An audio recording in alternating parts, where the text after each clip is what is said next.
శివాయ. నేను ఆత్మను, శాంతి స్వరూపాన్ని, శివ్ పరమాత్మ నా తండ్రి.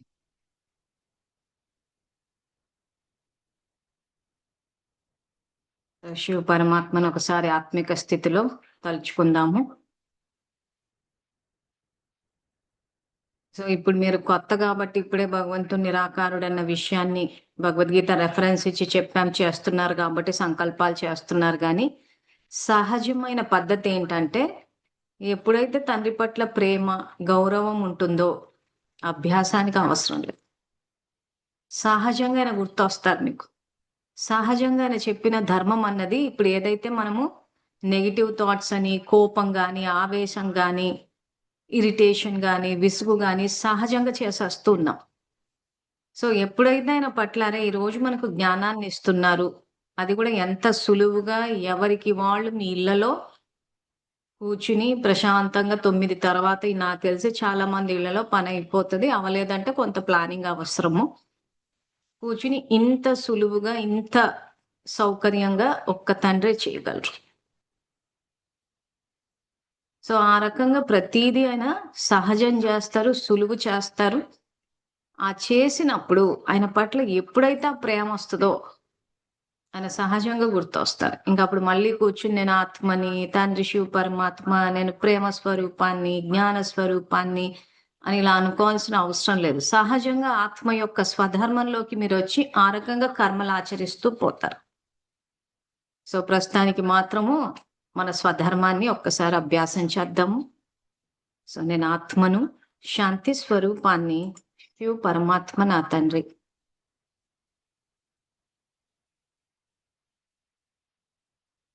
నేను ఆత్మను, ప్రేమ స్వరూపాన్ని, శివ పరమాత్మ నా తండ్రి.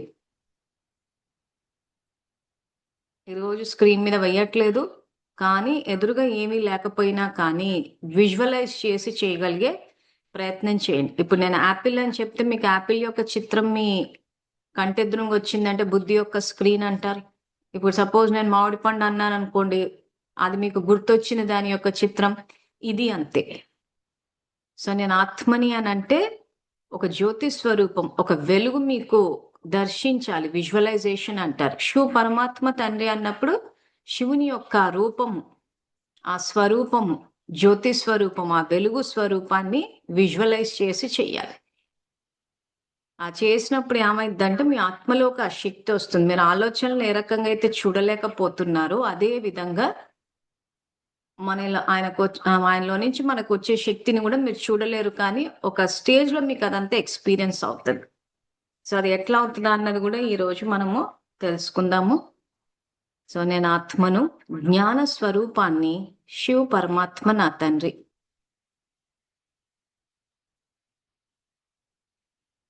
నేను ఆత్మను, పవిత్ర స్వరూపాన్ని, శివ పరమాత్మ నా తండ్రి.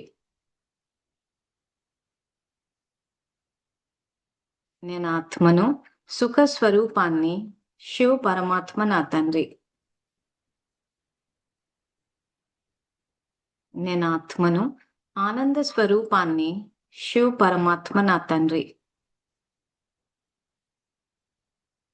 నేను ఆత్మను, శక్తి స్వరూపాన్ని, శివ పరమాత్మ నా తండ్రి.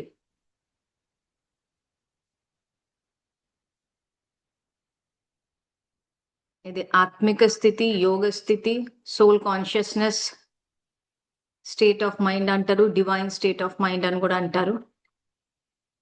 ఆ తర్వాత నా దగ్గర సమయం యొక్క ఖజానా ఉన్నది, నా దగ్గర శక్తి యొక్క ఖజానా ఉన్నది. నేను శివ పరమాత్మ ఛత్రఛాయలో సురక్షితంగా ఉన్నాను. నా దగ్గర ధనం సమృద్ధిగా ఉన్నది. నేను సఫలత స్వరూపాన్ని, సఫలత నా జన్మసిద్ధ అధికారము. సో ఇవి సంకల్పాలు మనం నేర్చుకున్నాము. ఆ పరిస్థితి వచ్చినప్పుడు ఆత్మే ఇండికేషన్ వేస్తుంది. ఏదైనా సంఘటన జరిగినప్పుడు, ఉదాహరణకి ఏదన్నా పరిస్థితి వచ్చి అయ్యో టైం లేదు, టైం అయిపోయింది, అన్న ఆలోచన వచ్చేసింది అనుకోండి, వెంటనే నా దగ్గర సమయం యొక్క ఖజానా ఉన్నదన్న ఆలోచనతోటి దాన్ని రీప్లేస్ చెయ్యాలి. ఆలోచన స్థానంలో ఈ ఆలోచన చేయాలి. అప్పుడు ఆ మైండ్ మీద ఉన్న ప్రెషర్ తగ్గుతది. లేకపోతే ఆ టైం అయిపోయిందన్న టెన్షను, హడావుడి, ఆ సమయంలో ఏమైద్దంటే కొన్ని విషయాలు మర్చిపోతాము, తీసుకోవాల్సిన వస్తువులు మర్చిపోతాము. ఆలోచన చెయ్యాలి. తర్వాత మనం ఏం చేయాలన్న ప్లానింగ్ గూడా మనకుండాలి. అది మీ మీ ఇంట్రెస్ట్‌ని బట్టి ఉంటుంది. అంటే మీ యొక్క జీవన విధానాన్ని బట్టి ఉంటది. అంటే బుక్‌లో రాసుకుంటారా? లేకపోతే మొబైల్‌లో టైప్ చేసుకుంటారా? సో, మేము చాలా ఇష్యూస్ డీల్ చేస్తూ ఉంటాం కాబట్టి, పెండింగ్ ఏదైతే ఉంటదో, ఏవైనా చేయాల్సినయి ప్రయారిటీ వైస్ ఏం చేస్తామంటే, ఒక మొబైల్‌లో టైప్ చేసేస్తాం. ఆ తర్వాత ప్లానింగ్ ఏదైతే ఉందో, ఏ టైంకి ఏం చేయాలని చెప్పి యాక్చువల్‌గా నాకు నా కంప్యూటర్‌లో ఒక టైమ్ షెడ్యూల్ అని వేసుకొనున్నాను.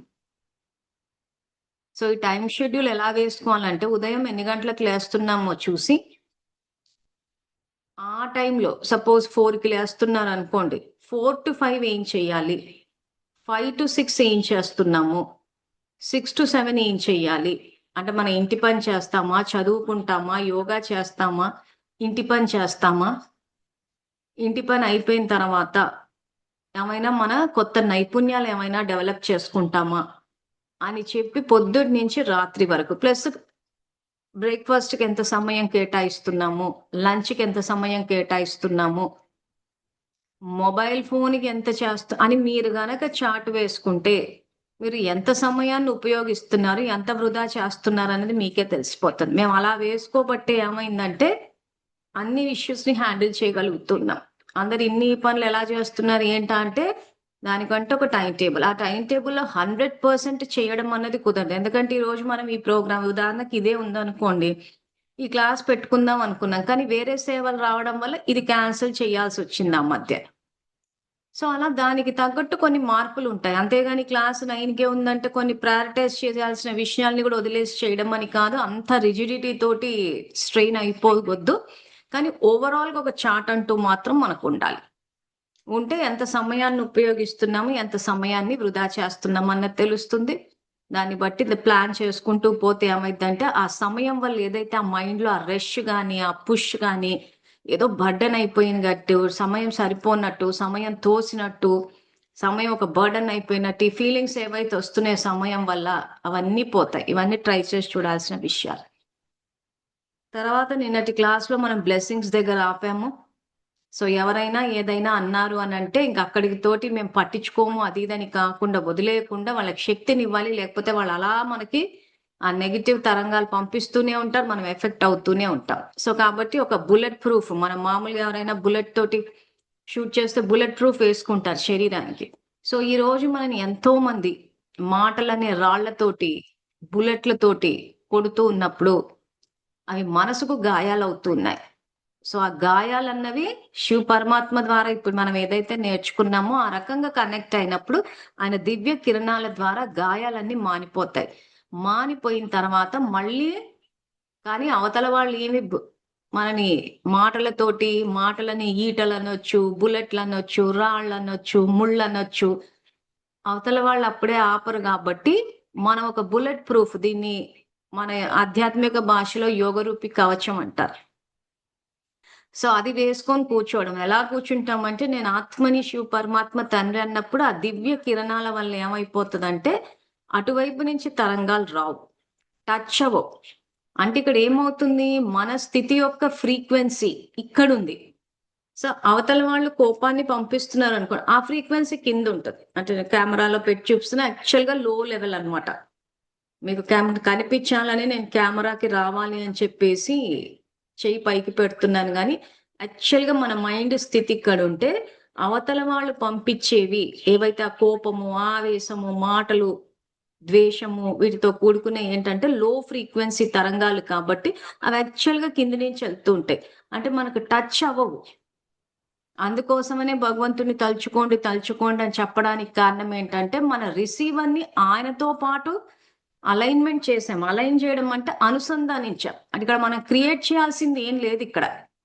మనం ఏం జేస్తున్నామంటే, మన స్థితిని భగవంతుని యొక్క స్థితితో సమానంగా పెట్టాం. అనుసంధానం చేసాం, అలైన్ చేసాం ఇంగ్లీష్ భాషలో. చేసినప్పుడు ఏమైందంటే అవతల పక్క వ్యక్తుల నుంచి వచ్చే ఈ లో ఫ్రీక్వెన్సీ ఏవైతున్నాయో చాలా చెడు తరంగాలు అనొచ్చు, వీక్ తరంగాలు అనొచ్చు, కోపంతోటి, ఆవేశంతోటి, ఈర్ష్య, అసూయ, పగ, ప్రతీకారాలతోటి వస్తున్న తరంగాలన్నీ వెళ్ళిపోతే మన టచ్ కాకుండా ఉంటాయి. మనం కరోనా టైంలో ఏ రకంగా అయితే రోగాలు రావద్దని మాస్క్ వేసుకున్నామో, యాక్చువల్ గా మానసిక రోగాలు ఏవైతున్నాయో ఈ కామ, క్రోధ, లోభ, మోహ, అహంకారము, కోపము, ఇది ఈర్ష్య, అసూయ, ఇవి యాక్చువల్ గా మానసిక రోగాలు, పెద్ద అంటు రోగాలు ఇవి. ఇవి అసలు అంటు రోగాలన్న విషయం కూడా ఎవరు గుర్తించలేదు. ఎందుకంటే ఎవరికైనా కోపం వచ్చే మాట అన్నారంటే వెంటనే మనకి వస్తుందంటే వీళ్ళకి కోపం ఎక్కువ అని చెప్పి ఆలోచించడం వల్ల ఆ అంటు రోగాన్ని మనం అబ్జార్బ్ చేసేస్తాం. సో అందరి దగ్గర నుంచి ఈ రకంగా కోపాన్ని, ఆవేశాన్ని, లోభాన్ని, అహంకారం ఇట్లాంటి అంటు రోగాలన్నీ తీసేసుకుంటూ ఉంటే, ఆత్మ రోగమయం అయిపోతే, దాని పర్యవసానంగా శరీరం రోగమయం అయిపోతుంది, సంబంధాలన్నీ చెడిపోతాయి, ప్రకృతి విపరీత దిశలో స్పందిస్తుంది. సో కరోనా టైంలో ఎంత జాగ్రత్త తీసుకున్నామో అంతకన్నా ఎక్కువ, ఎందుకంటే అది వచ్చింది వెళ్ళిపోయింది కూడా. కానీ ఈ అంటు రోగాలు ఏవైతున్నాయి, ఇవి అంటు రోగాలన్న విషయాన్ని కూడా ఎవరు గుర్తించలేదు. అవన్నీ సహజమే కదా, ఎవరికైనా వస్తుంది కదా కోపము అంటున్నారు. అవును వచ్చింది. వచ్చాక దాని పర్యవసానం ఏంటి? శాంతిని కోల్పోయాం, ఆరోగ్యాన్ని కోల్పోయాం, సంబంధాలు చెడిపోయినాయి. సో మరి ఆ రకంగా ఉన్నప్పుడు రోగాలు ఎక్కడో బాగు చేసుకోవాలి కదా, దానికి శివ పరమాత్మ అవసరం. సో జ్ఞాన మార్గం ట్రై చేసే వాళ్ళు డైరెక్ట్ గా తండ్రికి కనెక్ట్ అయిపోతారు. దివ్య కిరణాల ద్వారా ఆత్మలో ఉన్న గాయాలు, రోగాలు అన్ని నయమైపోతాయి. ఇది జ్ఞాన మార్గం. సో మనం ఆ శ్లోకం చూసుకున్నాం. అందులో భగవానుడు ఏం చెప్పారు? ఎవరైనా ఆ రకంగా మనసును నిలపలేకపోతే, సమర్థంగా ఆలోచించలేకపోతే భక్తి యొక్క విధి విధానాల ద్వారా రావచ్చు. నేను ఆ శ్లోకం చూపిస్తాను, ఎందుకంటే అందులో ఒక పాయింట్ మీరు గమనించాలి.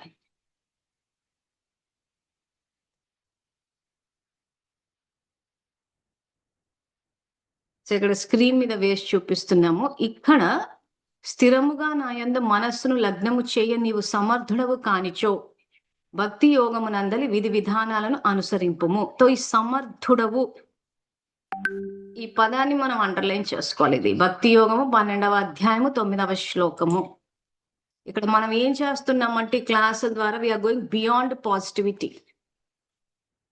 పాజిటివ్ అంటే ఏదో జరుగుతుంది, ఓకే నేను చేయగలను, ఆత్మవిశ్వాసంతో చేస్తాను, పెడతాను, అది జరుగుతుంది అనుకోవాలి, జరుగుతుందంటే అయిపోతుంది. సో ఇదంతా పాజిటివిటీ. ఇవన్నీ మనం పాజిటివ్గా ఆలోచించాలి, చెయ్యాలన్నా ఏం చేసామో మనకే తెలుసు. కానీ ఇప్పుడు భగవంతుడు చెప్పేది సమర్థంగా ఆలోచించడము, శ్రేష్ఠ సంకల్పాలు, ఇంగ్లీష్ భాషలో ఎలివేటెడ్ థాట్స్ అంటారు.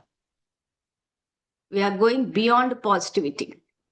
అంటే సమర్థంగా అవ్వండి అంటున్నా. అంటే ఎట్లా ఉంది పరిస్థితి? ఇప్పుడు అంతా వేస్ట్ ఎక్కువైపోయింది. ఇందాక చెప్పాను కదా, బయట నుంచి అంతా అంటురోగాలే. సో మనం మాట్లాడేది ఇక్కడ వేస్ట్, ఎలివేటెడ్, సమర్థము, వ్యర్థము, ఇవే మాట్లాడతాం. ఇక్కడ పాజిటివ్, నెగిటివ్ అని చెప్పి ఏదైతే బయట చెప్తున్నారో చేస్తున్నారో అది భగవానుడు చెప్పలేదు, కాబట్టి మేము చెప్పట్లేదు. సో మనం దానికన్నా పైకి వెళ్తున్నాం. సో కాబట్టి ఈ రోజు మనము ఈ సంకల్పాల యొక్క ఈ అంటురోగాల గురించి తెలుసుకున్నాము. సో దానికి నిన్న మనం తెలుసుకున్నట్టు జ్ఞాన స్నానం గురించి తెలుసుకున్నాము. సో అన్నిటికీ మెథడ్ అదే, పదాలు వేరంతే, కానీ ఏదైనా చెయ్యాలంటే ఏ రకంగా చెప్తే మీకు అర్థమవుతుందో అని చెప్పి రకరకాలుగా ఒకసారి జ్ఞాన స్నానం అంటున్నాం, ఒకసారి శ్రేష్ఠ సంకల్పాలు అంటున్నాం, ఒకసారి భగవంతుడితోటి అనుసంధానం అంటున్నాం, ఒకసారి యోగం అంటున్నాము, ఆత్మిక స్థితి అంటున్నాము. అసలు పాయింట్ మాత్రం ఆయన కనెక్ట్ అవ్వడమే. సో ఇన్ని పదాలు వాడాం కదా అని చెప్పేసి కన్ఫ్యూజ్ అవ్వద్దు. ఎక్కడ ఏది వాడితే మీకు టచ్ అవుతుందో ఏమో అని చెప్పి రకంగా వాడుతున్నాం, కానీ చేస్తుంది మాత్రం యాక్చువల్గా ఆత్మ తండ్రిని తలుచుకుంటాం. శక్తి వస్తుంది. వచ్చినప్పుడు ఏమైందంటే బుద్ధి స్థిరంగా ఉన్నప్పుడు సంతోషం శాశ్వతంగా ఉంటుంది. మనం ఏది కావాలని కోరుకుంటామో అవి మనం చేస్తూ పోతుంటే జరుగుతుంది. సమస్యలు ఏమైనా వచ్చినప్పుడు ఆ సమస్య యొక్క పరిష్కారము మన బుద్ధికే టచ్ అవుతుంది. సో మళ్ళీ రిపీట్ చేస్తున్నాము, వ్యక్తుల మీద ఆధారపడొద్దు. తండ్రి సర్వజ్ఞుడు, సర్వోన్నతుడు, సర్వశక్తివంతుడు, ఆయన సలహాలు తీసుకోవాలి. ఇంకా ఆ తర్వాత వ్యక్తులంతా వాళ్ళ అనుభవాలకు తగ్గట్టు మాకు ఎంతో అనుభవం ఉందంట, ఉండొచ్చు వాళ్ళకి నిజంగానే అనుభవం, కాదని మేము అనట్లేదు. కానీ వాళ్ళు సలహాలు ఇచ్చేటప్పుడు ఏ వ్యక్తికి అయితే సలహాలు ఇస్తున్నారో ఆ వ్యక్తి యొక్క కర్మలు వాళ్ళకి తెలియదు. ఈ రోజు కొన్ని సలహాలు కొంతమందికి పనిచేస్తే కొంతమందికి పనిచేయవు. ఎందుకు పని చేయట్లేదు? ఆ వెనకాలున్న కర్మలా ఉంటుంది. పెళ్లి సంబంధాలే కావచ్చు. పెద్దలు ఎంతో అనుభవంతోటి సెలెక్ట్ చేస్తున్నారు ఈరోజు వధూవరుల్ని. కానీ ఎక్కడో మునుగుతున్నాయి సంబంధాలు. మరి ఎక్కడ పోయింది పెద్దల అనుభవము అనంటే అనుభవజ్ఞులే.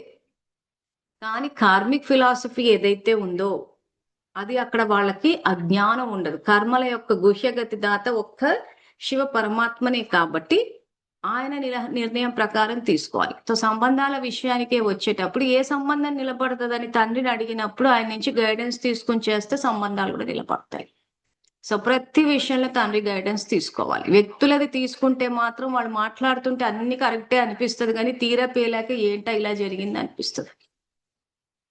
ఎందుకంటే పెళ్లిళ్ళు అయిన తర్వాత అటువైపు సమస్యలు ఏంటని అప్పుడు బయటపడుతున్నాయి. సో అవి ముందే ఎందుకు పడలేదు అని అంటే యాక్చువల్గా పడతాయి, కానీ మనము వాటిని గమనించుకో. సో అందుకే ఎప్పుడైతే తండ్రికి కనెక్ట్ అవుతామో మనకి ప్రతిదీ సంకేతాల ద్వారా వచ్చినప్పుడు ఆయన సలహాల ప్రకారం చేస్తే అన్ని పర్ఫెక్ట్ గా మనకు అనుకూలంగా సంతోషాన్ని కలిగించేటట్టు ఉంటాయి. సో ఇది భగవానుడు అర్జునుడికి మన విషాదానికి ఆత్మజ్ఞానాన్ని తెలియజేశారు. మనం అదే తెలుసుకుంటూ ఉన్నాము, ఇంకా తెలుసుకోవాల్సింది కూడా ఉంది.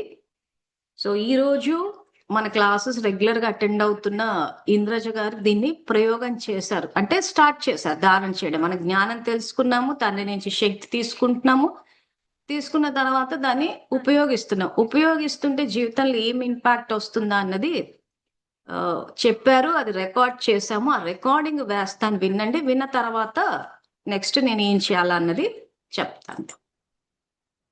ఇది ఒక 10 minutes రికార్డింగ్. కొంచెం ఓపిక్గా వినండి, ఎందుకంటే ఇంచుమించు అందరి ప్రయాణం ఇలాగే ఉంటది, కానీ ఒక స్టేజ్ లో పూర్తిగా అన్ని జరగాలి. సో ప్రయత్నం అయితే సూపర్ గా చేశారు. సో ఒకసారి విందాం.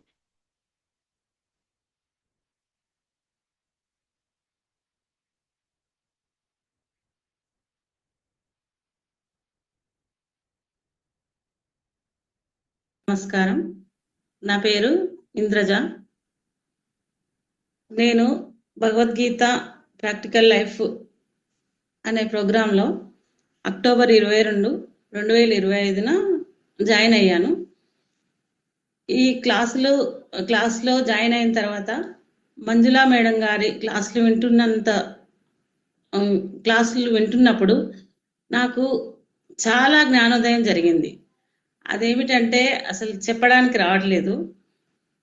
ఫస్ట్ ఆఫ్ ఆల్, ఈ మంజుల మేడం గారి జ్ఞానబోధలో మనకు ఏ తల్లి కానీ తండ్రి కానీ ఇలాంటి మాటలు ఎవరు మనకు తెలియజేయరు.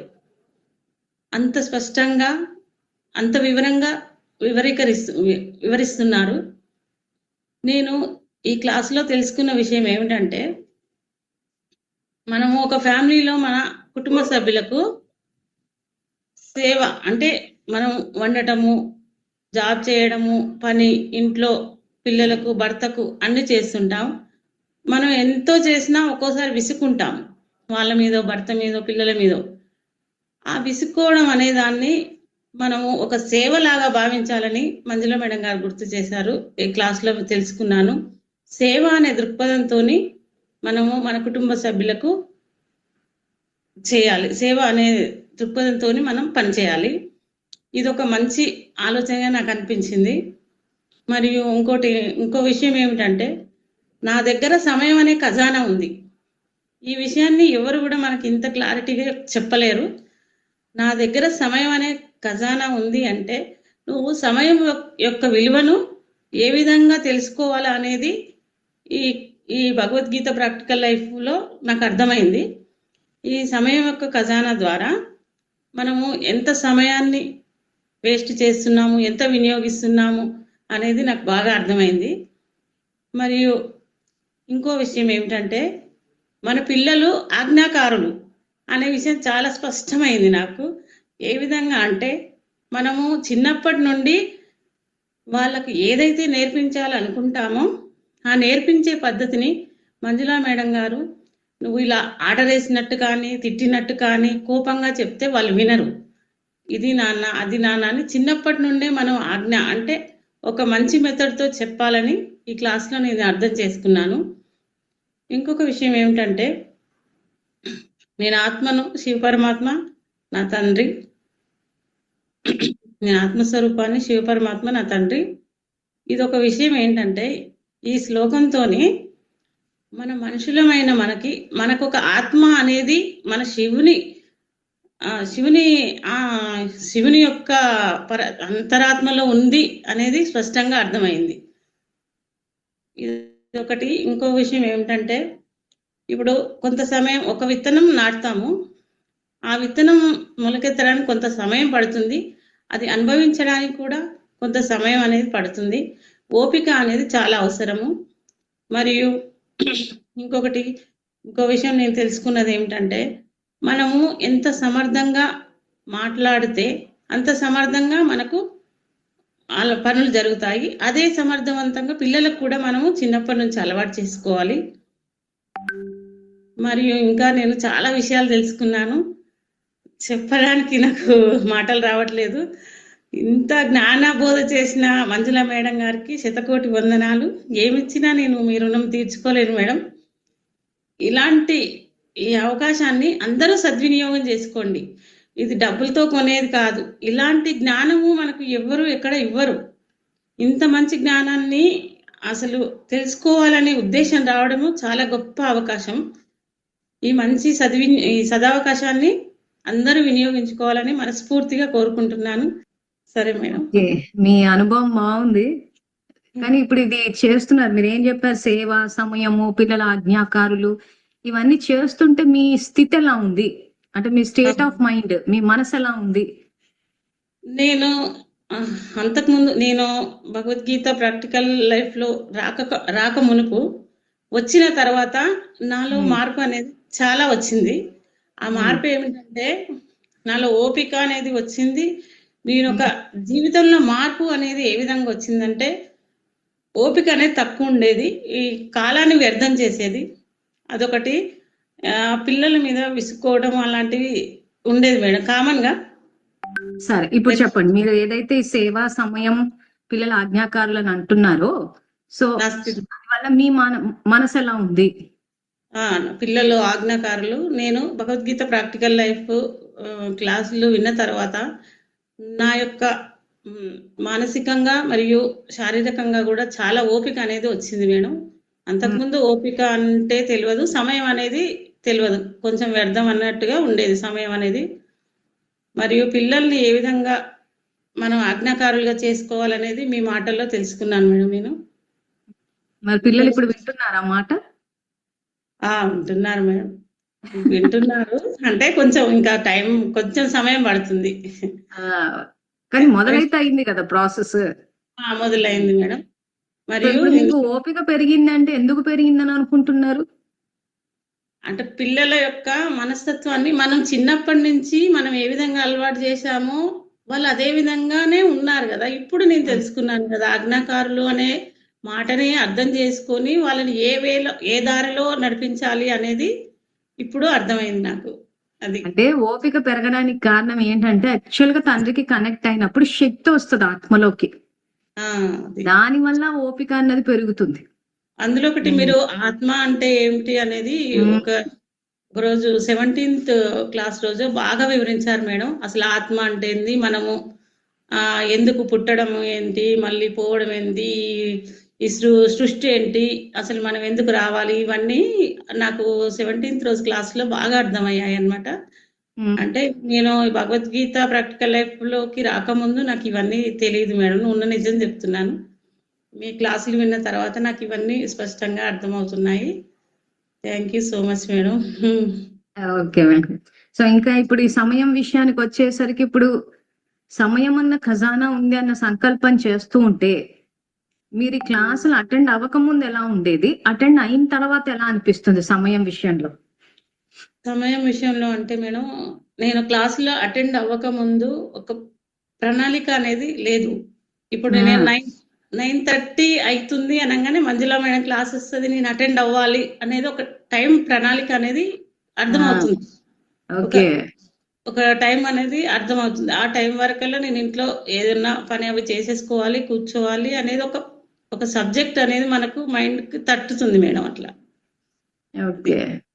సో ఇప్పుడు మీరు ఏం చేస్తూ ఉంటారు? నేను ఇప్పుడు మాది వాటర్ బిజినెస్ ఇక్కడే చూసుకుంటాం కంపెనీలోనే. మేము పైన ఉంటాము.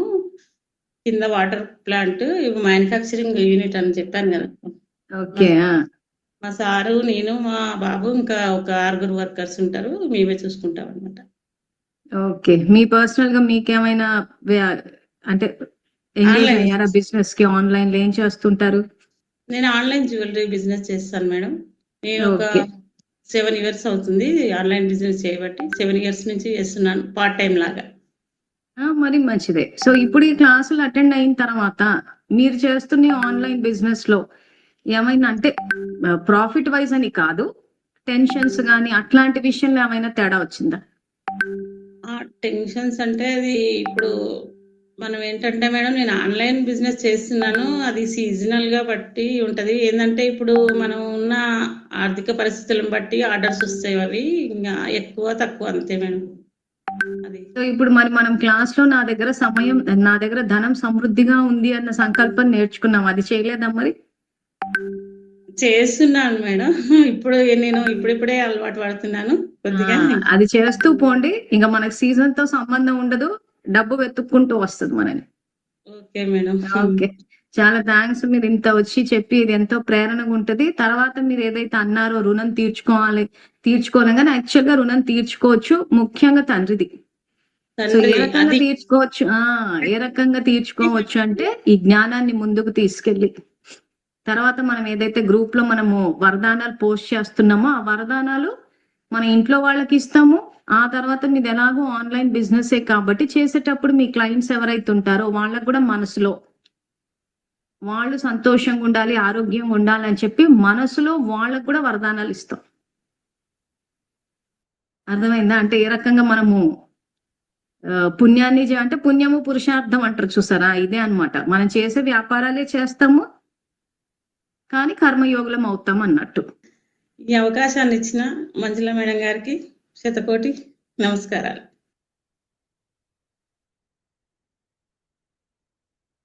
సో ఇంద్రజ గారు ప్రయోగం చేశారు.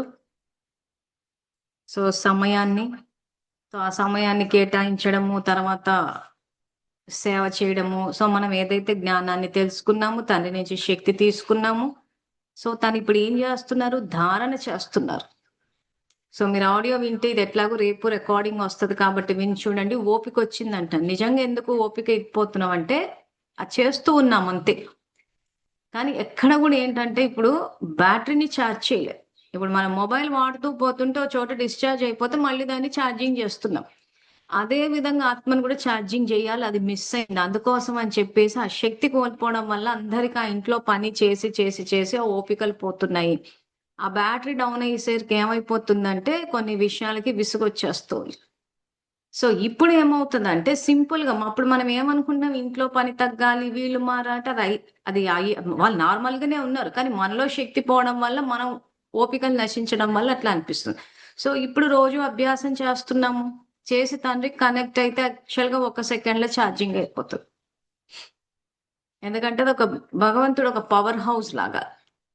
ఆ తర్వాత ఆత్మ ఛార్జింగ్ అయిన తర్వాత మీరు మళ్ళీ దాన్ని లీకేజ్ లేకుండా చూసుకోవాలి. మళ్ళీ నేను బయట నుంచి మొత్తం అంతా చెత్త అంతా అబ్జార్బ్ చేసేస్తా కళ్ళ ద్వారా చెవుల ద్వారా అని అంటే మాత్రం మళ్ళీ బ్యాటరీ డిశ్చార్జ్ అవుతుంది. సో అందుకే ఎప్పుడు మన ఫ్రీక్వెన్సీని భగవంతుడితో పాటు పెట్టుకోవడం అంటే ఈ ఆలోచనలు చేస్తూ పోవాలి. నంబర్ ఆఫ్ థాట్స్, స్పీడ్ 2 తగ్గించాలి. అంటే మన మనసు అన్నది ఎప్పుడు భగవంతుడితోటి అనుసంధానం అయి ఉండాలి, అలైన్ అయి ఉండాలి. అలా అని చెప్పేసి కూర్చుని ఊరికే భక్తిలో లాగా జపాలు చేస్తూ కూర్చోవడం కాదు. ఈ రోజు తను వచ్చి నేను అందరికీ చెప్తాను అని ముందుకొచ్చారు అని అంటే ఇదే ఆత్మిక స్థితి. మనకి ఏదైనా చెయ్యాలి, మనస వాచ కర్మన మనకి ఎవరికైనా ఏదైనా చెయ్యాలి, ఇవ్వాలి, దాత స్థితి అని అనిపించిందంటే ఇది ఆత్మిక స్థితి. ఇది కర్మయోగం అంటారు. ఇప్పుడు వచ్చి రికార్డ్ చేసాం, మేము రికార్డ్ చేసి ప్లే చేసాం. ఎందుకంటే ఆ టైంకి ఏమైనా సిగ్నల్ ప్రాబ్లమ్స్, బ్యాండ్విడ్త్ ప్రాబ్లమ్స్ వస్తే ప్రోగ్రామ్ ఇంటరప్ట్ అవుతుంది అన్నట్టు రికార్డ్ చేసాం. సో తన సమయాన్ని కేటాయించింది ఇక్కడ. సో ఇప్పుడు కార్మిక్ ఫిలాసఫీకి వద్దాం. ఏ బీజాన్ని నాటితే అదే ఫలం వస్తుంది. సో ఈ రోజు ఫస్ట్ తన దగ్గర ఉన్న సమయాన్ని సేవ కోసం కేటాయించింది. అప్పుడు ఏమవుతుంది? సమయము తిరిగి తనకి మల్టిప్లై వస్తుంది. అంటే ఇక్కడ ఏం జరుగుతుందంటే మనకున్న సమయం 24 గంటలే. కానీ మనకి ఎప్పుడు చూసినా తక్కువ పడ్డట్టు అనిపిస్తూ ఉంటుంది. ఎంత చేసినా అది పని అవనట్టు చూస్తూ ఉంటేనే అయ్యో అప్పుడే సమయం అయిపోయిందా అని ఒక షార్టేజ్ ఫీల్ అవుతున్నాం. అంటే సమయం యొక్క కొరత ఫీల్ అవుతున్నారు. ఇప్పుడు ఫస్ట్ తను ఏం చేశారు? సమయాన్ని కేటాయించారు. సో ఆ సమయం అన్న ఖజానా పెరుగుతది. అది గనక పెరిగింది అనంటే ఎన్నో చేయగలుగుతాం. సో ఇవన్నీ నేను ప్రయోగం చేసి చూశాను కాబట్టి చెప్పగలుగుతున్నాను అంటాను చూసారా? నేను బ్యాంక్‌లో ఉద్యోగం చేసేటప్పుడు పొద్దునెళ్ళి రాత్రి వచ్చేవాళ్ళం. ఆ రోజుల్లో ఈ జ్ఞానం తెలుసుకుని చెప్పాలి అనంటే మా యూట్యూబ్‌లో చాలా వీడియోలు రికార్డ్ చేసాం. సో ఎప్పుడు చేయాలా రికార్డింగ్? ఆఫీస్ నుంచి వచ్చిన తర్వాత రావడమే. ఆ స్టేట్ బ్యాంక్‌లో ఆఫీసర్ ఉద్యోగం అంటే ఏ 8కో 9కో తినేసేసి 10 అప్పుడు కూర్చొని చేసేవాళ్ళు. అదే గనక నేను నా దగ్గర సమయం లేదు అని అనుకుని ఉండింటే లేకుండానే పోయి ఉండేదాన్ని. కానీ నా దగ్గర సమయం అనే ఖజానా ఉంది అని అనుకుని ఆ రోజుల్లో చేసేదాన్ని. ఏ కొంచెం టైం దొరికినా గానీ పుస్తకాలు తీసుకొని చదవడము, ఇది అభ్యాసం చేయడము. సో ప్రతి చోట అలా చేస్తూ పోతుంటే ఒక స్టేజ్‌లో ఏమైపోయిందంటే పరిస్థితుల కారణంగా వాలంటరీ రిటైర్మెంట్ తీసుకున్నాం. ఇప్పుడు పూర్తిగా సమయం అన్న ఖజానా. అంటే సమయంతోటి సమృద్ధిగా ఉన్నాం. అంటే ఎక్కడో చోట మన సమయాన్ని ఇన్వెస్ట్‌మెంట్ చేస్తే మనకు తిరిగొస్తది. ఎందుకంటే అంతకన్నా ముందు ఏం చేశాము? సమయాన్నంతా ఇష్టం వచ్చినట్టు వాడి వృధా చేసుకుంటూ పోయాం. అందుకే సమయం మనని నెగెటివ్‌గా తిప్పికొట్టింది. సమయం ఉందన్న మాటే గాని దాని యొక్క ఖజానాను అనుభవం చేయలేకపోతున్నాం. ఎందుకు? ఒకప్పుడు వేస్ట్ చేశాం కాబట్టి. సో ఏదో అలా ఒక ప్లానింగ్ లేకుండా, చేయకుండా చేసిన పనే జేసి, ముందు చేయాల్సిన పని వెనక జేసి, వెనక చేయాల్సిన పని ముందు జేసి, సో సమయాన్ని వృధా చేసుకుంటూ పోయినాం. ఇప్పుడు ఆ ప్లానింగ్ చేసుకుంటూ పోతుంటే ఏమైపోతుందంటే అదే 24 గంటలు. కానీ ఇక్కడ బర్డెన్ ఉండదు.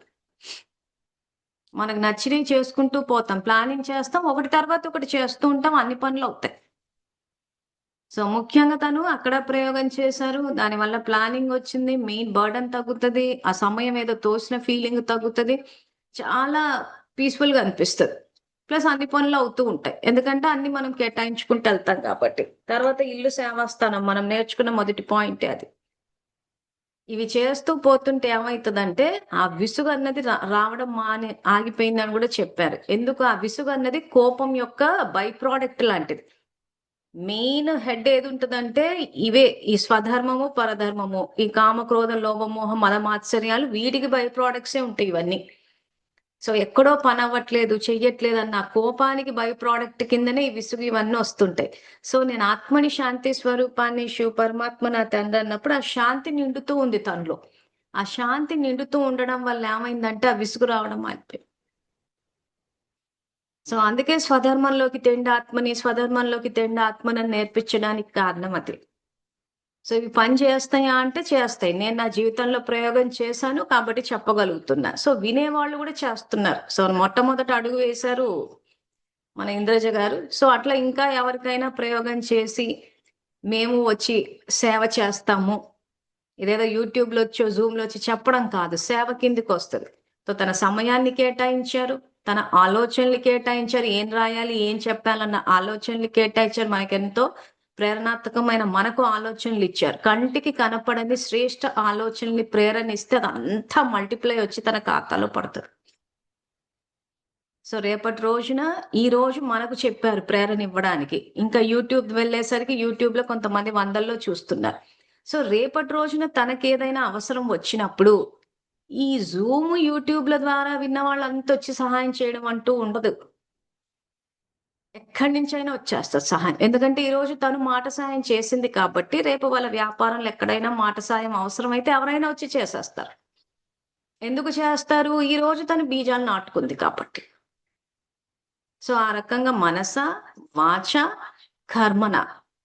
సో కర్మన అంటే స్థూల సేవలే కాదు, సంబంధ సంపర్కాలలోకి రావడాన్ని కూడా కర్మనా సేవ అంటారు. అందరూ కర్మన అంటే కూర్చుని ఏదో వండేసేయడం, పెట్టేయడం, తోమేసేయడం, కడిగేసేయడం, ఉతికేసేయడం అనుకుంటా. అవి కర్మనా సేవలే కాదనట్లేదు.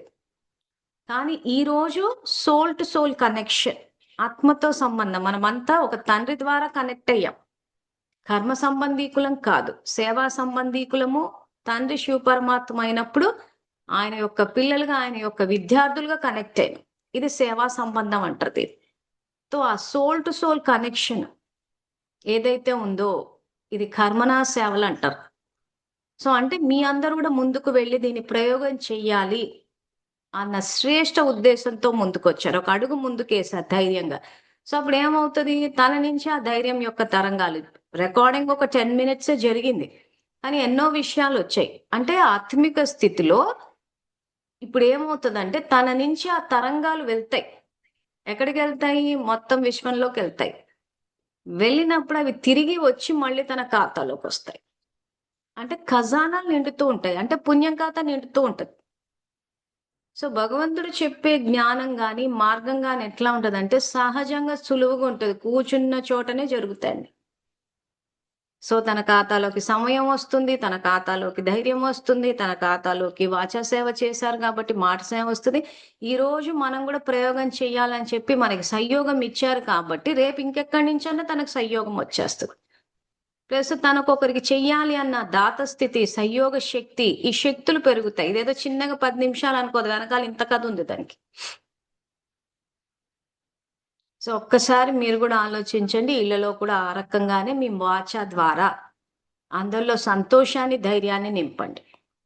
మీరు మాటల ద్వారా ఇంట్లో వాళ్ళని భయపెట్టడం కానీ, ముఖ్యంగా పిల్లల్ని, మీరు పిల్లల్ని భయపెట్టేస్తే వాళ్ళు నోరు మూసేస్తారు, ఏమీ అనరు, కానీ మీతో మాట్లాడడానికి ఇష్టపడరు. పిల్లలు మాట్లాడడానికి ఇష్టపడరు అంటే ఒక్కసారి వెనక్కి చెక్ చేయండి. మీరు వెనకాల వాళ్ళని ఏమన్నా భయపెట్టారా, కోపగించుకున్నారా, విసుక్కున్నారా, వాళ్ళు చెప్తే వినలేదా, కట్ చేశారా, అరిచారా? సో ఇవి చూసుకుంటే మీకే అర్థమవుతుంది. ఆ రకమైన ప్రవర్తన మీతోటి ఎవరైనా చేస్తే మీరు మాట్లాడతారా? సో మీరు మాట్లాడరు. సో పిల్లలు కాబట్టి వాళ్ళు నిస్సహాయులు, ఆధారపడి ఉన్నారు కాబట్టి నోరు మూసేస్తారు, కానీ మాట్లాడడానికి ఇష్టపడరు. సో ఈ రకంగా మనం మార్చుకుంటూ పోతే ఏమవుతుందంటే పిల్లలు మాట్లాడడానికి ఇష్టపడతారు, ఇంట్లో వాళ్ళు మాట్లాడడానికి ఇష్టపడతారు, అందరి మధ్యలో ఆ స్నేహం అన్నది వస్తుంది. సో ఒకసారి రేపటి రోజున రికార్డింగ్ కూడా చూడండి. సో ఈ రకంగా ఇంకెవరైనా కూడా ప్రయోగం చేస్తున్నారు, దానివల్ల మీలో ఏం మార్పు వచ్చి ఇప్పుడు ఏవేవైతే బెనిఫిట్స్ చెప్తూ పోయామో కార్మిక్ ఫిలాసఫీ ప్రకారం ఇవి అందరికీ వస్తాయి. ఎందుకంటే భగవంతుని చట్టాలు సమానంగా నడుస్తాయి. సో ఆ రకంగా ధారణ చేసి సేవ చేసే ఎవరికైనా ఉద్దేశం ఉంటే ఈ రికార్డింగ్ వేసినప్పుడు యూట్యూబ్ లో లాస్ట్ కి నా ఫోన్ నంబర్ ఉంటది, నాకు ఒక్కసారి మెసేజ్ చేయండి, మేము కూడా సేవ చేస్తామని చెప్తే దానికి తగ్గట్టు ఇప్పుడు ఎలాగైతే రికార్డ్ చేశామో ఆ రకంగా రికార్డ్ చేస్తాము. దాన్ని బట్టి మీరు మీ యొక్క ధారణ సేవ అందరికి తెలియజేసి ప్రేరణ ఇవ్వడం అన్నదే ఈరోజు గొప్ప సేవ. సాధారణంగా ఇలాంటి జ్ఞానం చెప్పినా ఎవరు వినరండి అంటే అవసరం లేదు. ఇది చెప్పిన తర్వాత ఎవరిలో అన్న మార్పు ఇప్పుడు తనలో మార్పు వచ్చిందంటే నేను చెప్పడం వల్ల కాదు, తను చెయ్యడం వల్ల వచ్చింది. చెప్పడానికి అందరికీ చెప్పేస్తాం, యూట్యూబ్ లో వస్తే 100లో చూస్తున్నారు, కొన్ని చోట్ల అయితే 1000 కూడా క్రాస్ అయిపోయింది. కానీ నిర్ణయం తీసుకుని మీ పట్ల మీరు బాధ్యత వహిస్తే అప్పుడు పరివర్తన స్టార్ట్ అవుతుంది. మార్పు కాదు, పరివర్తన అంటే ఇంకా పూర్తిగా దేహం అన్న స్థితి నుంచి ఆత్మ అన్న స్థితిలోకి వచ్చేస్తారు. సో కాబట్టి ఎండింగ్ లో రికార్డింగ్ వెనకాల నా నంబర్ ఉంటది. ఎవరైనా ఈ రకంగా సేవ చేయాలి అనుకుంటే నా వాట్సాప్ కి మెసేజ్ పెట్టండి, మేము వచ్చి మా అనుభవం చెప్తాము, సేవ చేస్తామంటే నేనే కాల్ చేస్తాను మీకు. సో మీరందరూ ఖజానాలతోటి సంపన్నంగా ఉండాలన్న శుభకామనతోటి ఈ రోజు క్లాస్ సమాప్తి చేస్తున్నాం. మళ్ళీ రేపు కలుద్దాము. అంతవరకు థ్యాంక్ యూ. ఓం శివ.